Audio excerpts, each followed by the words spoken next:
కుంభరాశి వారి లక్షణములు. ధనిష్ట నక్షత్రము 3, 4 పాదములు, శతభిష నక్షత్రం 1, 2, 3, 4 పాదములు, పూర్వభాద్ర నక్షత్రం 1, 2, 3, 4 పాదములు కుంభరాశికి చెందును. వీరికి గురువారం ఘాతవారం. ఈ రోజున ముఖ్యమైన వ్యవహారములను చేయకూడదు. వీరు మృదు స్వభావం కలిగి ఉంటారు. దయాదాక్షిణ్యాలు అధికము. వినయవంతులు, మధురంగా మాట్లాడతారు. దైవభక్తి, మత విశ్వాసాలను కలిగి ఉంటారు. సామాన్యంగా ప్రవర్తనలను ఎట్టి పరిస్థితులలోనూ మార్చుకోరు. విజ్ఞములన్నింటిని దాటి ఆదర్శమును సాధింతురు. ఒంటరితనమన్న ఇష్టముండదు. వ్యక్తుల యందు అయిష్టత, ద్వేషము ఉండదు. ఉల్లాసంగా, ఉత్సాహంగా కాలం గడుపుతారు. అనుకున్న సమయానికి పనులు చేయటంలో నేర్పరులు. అమోఘమైన జ్ఞాపక శక్తి కలిగి ఉంటారు. సర్వసమాన సౌభ్రాతృత్వము మీద మక్కువ ఎక్కువ.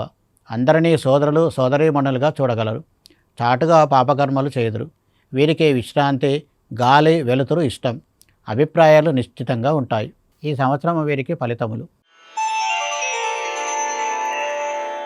గురువు 4వ స్థానమందు, రాహు 2వ స్థానమందు, కేతువు 8వ స్థానమందు, శని 1వ స్థానమందు సంచరించుదరు. వీరికి గ్రహ సంచారం సరిగా లేనందున ఏలినాటి శని వలన, అర్ధాష్టమ గురువు వలన అనేక ఇబ్బందులు ఎదుర్కోవలసి వస్తుంది.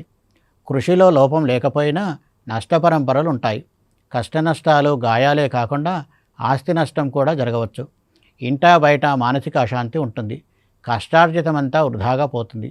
పదవీ భంగం ఏర్పడవచ్చు. ఖర్చులకు సరిపోయే ఆదాయం ఉండదు. మొత్తం మీద నిలకడలేని అశాంతి జీవితం ఉంటుంది. వీరు ఈ సంవత్సరము ఆంజనేయ స్వామికి ఆరాధన, శని, గురువు, రాహు, కేతు గ్రహములకు జప, దాన, హోమములు శ్రేయస్కరం.